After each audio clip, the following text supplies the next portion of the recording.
Hello everyone and welcome back to my channel. मैं हूँ ईशा राजपूत और आप सबका स्वागत है मेरे इस ब्यूटीफुल से यूट्यूब चैनल पे, जहाँ पे हम बात करते हैं about law of assumption, law of attraction और मैनिफेस्टेशन के बारे में।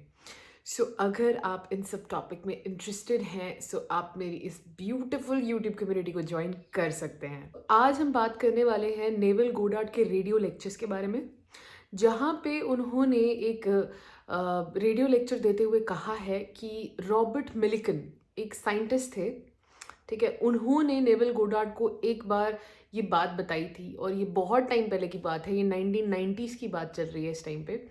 19 not even 1990s, I mean to say 1900s की बात चल रही है।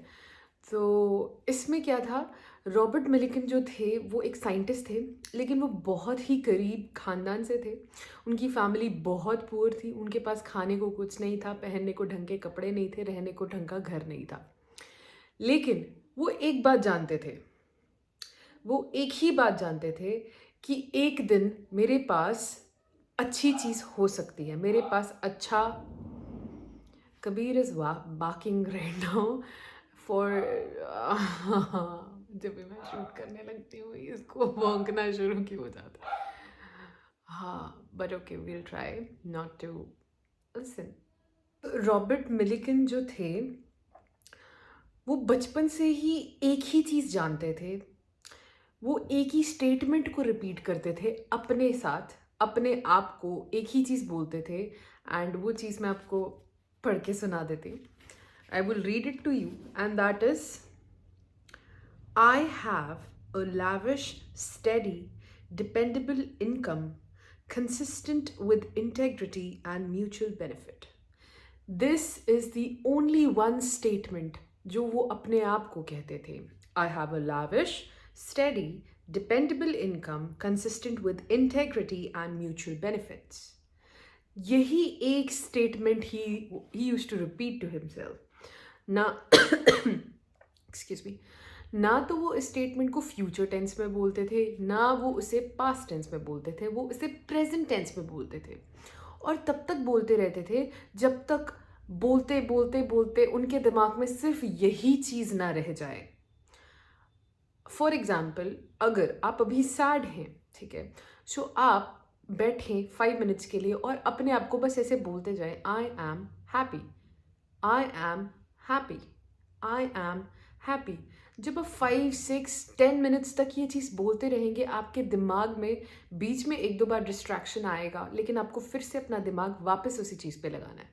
जब आप वापस अपना दिमाग उस चीज़ पे लगाओगे, होगा क्या, आप और फोकस्ड होते चले जाओगे। जैसे जैसे आपका फोकस बढ़ेगा उन 10 to 15 मिनट्स में, जब आप बिल्कुल पीक पे होंगे तब आपके दिमाग में और कोई थॉट ही नहीं होगा सिवाय इसके जो आप बोल रहे हैं। This is the power we have, power of speaking right to ourselves. अब कुछ लोग बोलेंगे सिर्फ यही क्यों, हम कुछ और भी बोल सकते हैं। फ्रॉम माई पर्सनल ओपिनियन मुझे ऐसा लगता है ये स्टेटमेंट सब कुछ इन्वॉल्व करता है, ठीक है। लाइक द वर्ड्स, जो इसमें वर्ड्स यूज़ किए गए हैं वो एक इंसान की जो भी इनकम है, ठीक है, उसके साथ जो जुड़े हुए वैल्यूज़ हैं, ये हर एक एस्पेक्ट में उस चीज़ को कवर अप करता है। जैसे first word is lavish. Lavish means comfortable, ठीक है, लाइक लग्जरियस, ठीक है, इतना कि आप लग्जरियस लाइफस्टाइल अफोर्ड कर सकें। स्टेडी, स्टेडी मीन्स रेगुलरिटी, ठीक है, इसे रेगुलर इंटरवल्स ऑफ टाइम पे हमारा इनकम हो। And third is dependable income, okay? It's a word in itself. Consistent with integrity, and the last is mutual benefit. सबसे important होता है mutual benefit according to me. If you want to earn good income and you are looking for a purpose in your life, आप सिर्फ कमाना नहीं चाहते हैं, you have a conscious in you, you have like morals and values in you, and you want कि जो भी मैं काम करूँ वो दूसरों को benefit करे। अगर आपका वही पर्पस है, then this statement is perfect for you.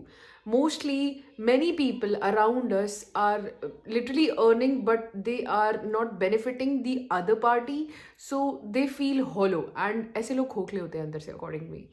So mutual benefit is very much important. It's like first value that we should look in an income.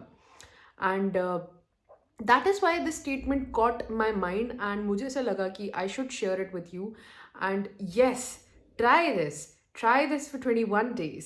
ठीक है, कोई भी चीज़ if you want to see any result in anything, like कोई भी चीज़ आप manifest कर रहे हो, कुछ भी, ठीक है, आप अपनी लाइफ का एक छोटा सा एपिसोड ही अगर मैनिफेस्ट कर रहे हो, जैसे सुबह उठ के I want to feel happy, if you are trying to manifest this, at least say those affirmations or visualize yourself being happy for 21 days. This is the smallest thing that you want. If you want to manifest, this is the smallest thing you can start with, and then you can gradually move to bigger things. And that is why Neville Goddard tells us he assume everything. For assuming properly, you should be a man of positivity, like highly positive. You can see only good in the things, you cannot see anything bad, you can only talk good, you can always, you will always be a solution like oriented guy. You can never be like uh, chaotic or say the one who confines themselves with the beliefs that they have. Okay, so you can never be that guy. आपको हमेशा ही सिर्फ अच्छी सोच रखनी है, हर एक चीज़ में positivity देखनी है, ठीक है, चाहे कुछ भी हो जाए, बिकॉज हमने अपने आप को बचपन से ऐसा ट्रेन किया हुआ है कि अगर कुछ सैड होता है ना, हमें तो पहले डील ही नहीं करना आता how to deal with it, because हमारे आसपास भी वैसे ही लोग रहते हैं जिन्होंने कभी उसके साथ डील किया ही नहीं, और हम भी वैसे ही रहने लग पड़ते हैं, अरे यार अगर उन्होंने नहीं किया तो हम कैसे करेंगे. So try this for 21 days, okay, before going to bed. Just say it, ठीक है, ये एक statement, the statement that is flashing on the screen, इस एक स्टेटमेंट को सोने से पहले तब तक बोलते जाओ जब तक सिर्फ यही चीज़ ना रह जाए आपके दिमाग में, and go to sleep and see what changes comes to your life. Okay, just be steady, be consistent, and fingers crossed everything will turn out good for you. That's all for today, and I'll see you tomorrow in the next video. Bye.